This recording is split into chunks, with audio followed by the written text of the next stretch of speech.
Tenir. C'était le seul mot qui me restait. Tenir pour mon fils, tenir les apparences, tenir ce silence forcé avec Alexandre qui me déchirait un peu plus chaque jour. Mais on ne retient pas un océan avec ses mains sans finir par être submergé. Privé de ma bouée d'oxygène, écrasé sous le poids d'un mariage devenu un champ de ruines et d'une vérité trop lourde pour mes seules épaules, la digue a fini par céder. Mon corps et mon esprit ont capitulé. Une semaine seulement après cette terrible nuit de confrontation au pied de l'immeuble, j'ai basculé. La douleur invisible est devenue trop grande, le vide trop vertigineux. J'ai été hospitalisée aux urgences psychiatriques. Ce lieu, au nom si lourd, est devenu le terminus de ma résistance. Là-bas, le temps s'est arrêté, dépouillé de toute la complexité de mes secrets et de mes amours interdits. Il n'y avait plus de faux semblants possibles. Plus de rôle d'épouse modèle ou de masque de convenance. Il n'y avait plus que moi brisé face à l'immensité de ma détresse. C'était le point de rupture, mais c'était aussi le moment où le fil qui m'unissait à Alexandre a trouvé un moyen de traverser les murs. La distance nous interdisait de nous parler, mais pendant mon hospitalisation, Alexandre s'est mis à m'envoyer des signes. Des messages clandestins, jetés sur ses réseaux sociaux sans jamais me mentionner directement, mais que je savais pertinemment m'être destinés. Nous avions notre propre langage. Un jour, il a posté une vidéo de lui sous la pluie, enveloppée par les notes mélancoliques de la chanson Goodbye My Lover. C'était le cri de son absence. Puis, il est allé encore plus loin en changeant sa photo de profil. À côté, il avait glissé une phrase en italien, comme un serment gravé dans la pierre. Non ti dimenticherò e non ti abbandonerò mai. Je ne t'oublierai jamais et je ne t'abandonnerai jamais.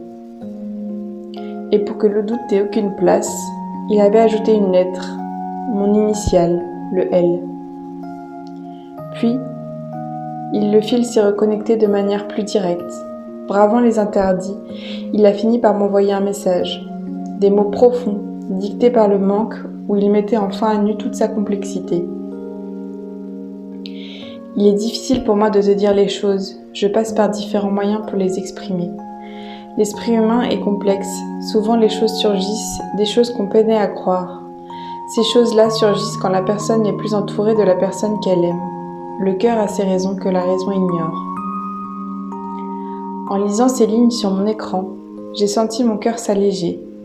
Au plus fort de ma tempête psychiatrique, cette déclaration a été un baume d'une puissance infinie. Je suis sortie de l'hôpital quelques jours après, et contre toute attente, c'est lui, Alexandre, qui est venu me chercher. Sur les conseils avisés des psychiatres, je n'ai pas ramené mes pas vers mon domicile. Une amie m'a prêté son appartement, m'offrant un refuge neutre, loin de la tempête. La semaine qui a suivi a été tout simplement magique. Libérés de la culpabilité, nous avons enfin laissé nos sentiments respirer. Nous nous voyions beaucoup. Nous passions des heures entières à nous embrasser dans la voiture, comme pour attraper le temps perdu. Les fins de journée s'étiraient en soirée douce, à nous promener main dans la main, à boire un verre en terrasse. C'était une parenthèse enchantée. Mais à la fin de cette semaine de grâce, la descente aux enfers s'est amorcée. Le destin a choisi un jeudi soir pour tout faire basculer à nouveau. Ce jour-là, nous avions pourtant passé la journée entière ensemble. Mais Alexandre a insisté pour que l'on se revoie le soir même. Une fois réunis, l'atmosphère n'était plus la même. Nous nous sommes un peu embrouillés parce qu'il passait son temps à parler avec d'autres personnes au téléphone. Un projet d'aller voir un de ses amis a fini par s'annuler. Silencieux, il m'a raccompagné jusqu'à l'appartement de mon ami. Il est monté, et là, toute la frustration de la soirée a été balayée par une force supérieure. L'attraction était trop forte, magnétique. Les corps ont parlé là où les mots s'étaient perdus. Ce soir-là, j'ai vécu le moment le plus magique avec lui. Cet acte intime, sacré, que je réservais précieusement pour la personne que j'aime. Il l'a pris. C'était un moment suspendu hors du temps, mais la bulle a éclaté à la seconde même où le silence est revenu. Dès que cela s'est terminé, Alexandre a regretté. La culpabilité et la peur l'ont envahi instantanément. Face à son trouble, j'ai cherché une certitude. Je lui ai demandé de s'engager, de choisir notre histoire. Mais il a refusé. Brisée par ce rejet immédiat, je me souviens juste de ce cri du cœur viscéral que je lui ai lancé au milieu de mes larmes. Mais je t'aime, moi. Nous avons passé une bonne partie de la nuit à nous écrire, à nous appeler, incapables de couper le fil. Le matin est arrivé, blafard. Alexandre est revenu me voir à l'appartement, submergé par la panique des conséquences. Il est venu avec une pilule. J'étais contre. Mon corps, mes convictions, tout mon être s'y opposait. Mais il a insisté.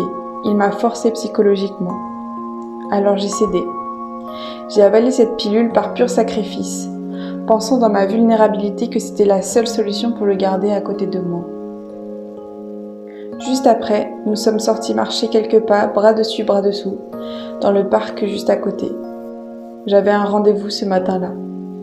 Ce moment de marche était d'une intense souffrance, et pourtant, au milieu de la douleur, je ressentais l'amour. L'après-midi, alors qu'Alexandre ressentait sûrement le besoin de reprendre du recul, je suis allée le voir, désespérée. Dans un élan de pure tendresse, j'ai voulu le réconforter. Je lui ai offert une petite peluche et quelques petites sucettes pour adoucir sa culpabilité.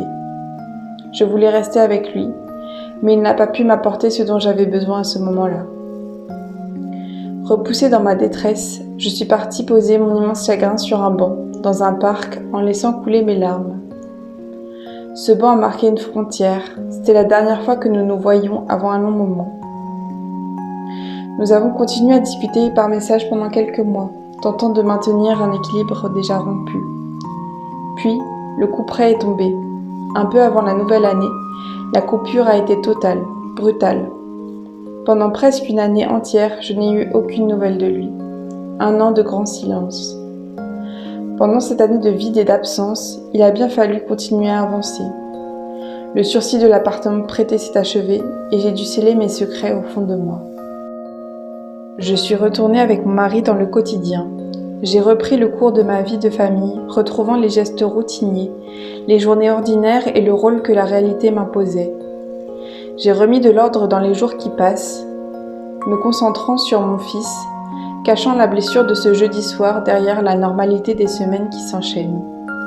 J'étais revenue à mon point de départ, mais avec une cicatrice invisible en plus, et le souvenir d'un baiser qui refusait de s'effacer.